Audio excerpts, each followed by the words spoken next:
country fields. Put your hair down, get you some of this laid on back. Kick your shoes off, kick them off, get you some of this slow down. I'm Melina, and welcome to Jumping to Freedom. Anyways, today is all about barn pet peeves. So these are really in no order. I'm going to go through my top 5, and here they are.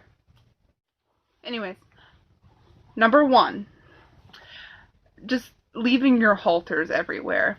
You have a lesson and you take off your halter wherever you're standing in the cross ties. Well, of all things, when you take off your halter, like, put it on a hook or like by their blanket if it's during winter time.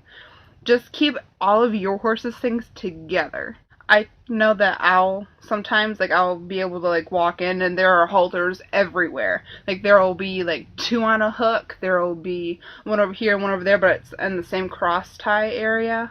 And I'm not sure whose they are, and if I go through and I try to clean up the barn after my lesson, and I'm never sure who's missing a halter, what's happening, and whose is whose. Because sometimes we can find random pieces of equipment. We don't know what horse they belong to or who they belong to. So it's kind of difficult if you're trying to go through and you're trying to clean everything. You're trying to make sure everything is in order. When you have halters everywhere and you can't figure it out. God forbid if you're not in the same spot in like the cross ties, or if you manage to go into your stall and now there's 2 halters that look exactly the same between your horse and someone else's. Don't do it.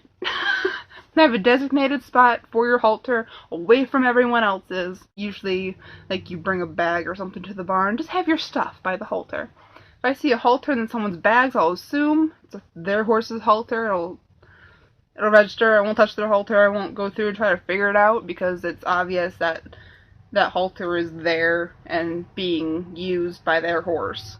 There's not cleaning your area is number 2. So, when you go through and you take your horse out of the pasture, and if it's shedding season like it is now, there's a lot of hair, there's a lot of stuff that comes off of your horse, or if they manure in the aisleway, clean it up. It's not that hard. Times when I've gone through into the barn to clean up everything, and there are huge clumps of hair. Like, we don't throw those into like the manure bins. We like purposely throw away the huge hair clumps. So it's not even like I can easily sweep through and just pitch it. I have to go through and pick up the hair clumps and throw them in the trash. Because I've waited after times and still the clumps of hair stay there, and I know that they can't go in the manure bin, so it's a little difficult. And it's not that hard if after you go through and you're brushing out your horse, if you just pull the hair off and even put it in like a little pile just so you can pick it up and to the trash can. There's a purposeful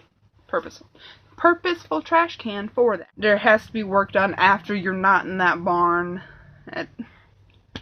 Don't make someone else clean up your mess. Your horse, your responsibility to do it. And 3 is when you go to take a saddle pad off of a rack in like a tack room, like school rooms and everything. If you go through, I understand wanting a certain color, like this is, or if your horse has a specific pad, then you have to pull it out and it's like on the bottom rack and under a bunch of other normal saddle pads. You pick it up and all the other saddle pads that were either on top of it or around it, if you have that talent. I have that talent. And they fall off. Put them back on the rack. There have been so many times where I've seen all the saddle pads just on the floor. Okay, maybe not all of them. That's an exaggeration, but they've been on the floor. And it's been really annoying to have to pick them back up and put them on there. If you knock a bunch of things down, put it back up. Like, my horse, Casey, uses a extra cushion type saddle pad.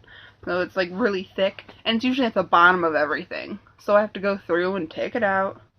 Well, there's 3 or 4 blankets on top of his saddle pad that's specifically used for him, let them fall and put them back on, or have to purposely take them off and take it off and take off his saddle pad and then put them back. If you plan ahead and know you're going to get the saddle pad on the bottom, take the rest off neatly. That way you can put them on neatly. You catch my drift? Yes. Number 4 is feeding someone else's horse without their permission. I know, like, even like if it's like your best friend kind of thing, I find it really annoying when people go through and just start feeding my horse things while I'm in the cross ties. Either I'm getting him ready or I'm untacking, and just ask my permission. 99% of the time, I will not have an issue with it. That 1% of the time, I'm in a hurry. He is about to go into the arena. We're about to have a lesson. He doesn't need a bunch of cookies, carrots, apples. I don't care if you just pet my horse. He's cute. But just ask before you feed him. I cannot stress this enough. Ask. Thank you. Number 5 is when you are a danger to everyone and their horses. I've known a few people like this. They'll go through and they even leave your horse in the cross ties, go to the bathroom or whatnot. It's a no-no. Don't leave your horse in the cross ties. Other people are trying to go through. If you have to leave your horse, like if you have to go to the bathroom kind of thing, put them in a stall. Put them in a stall and then go.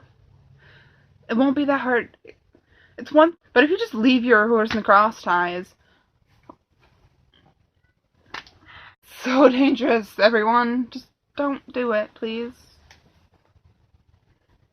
Too many accidents, too many incidents, too many injuries. Those are my barn pet peeves. Now, thumbs up, subscribe. Bye, y'all.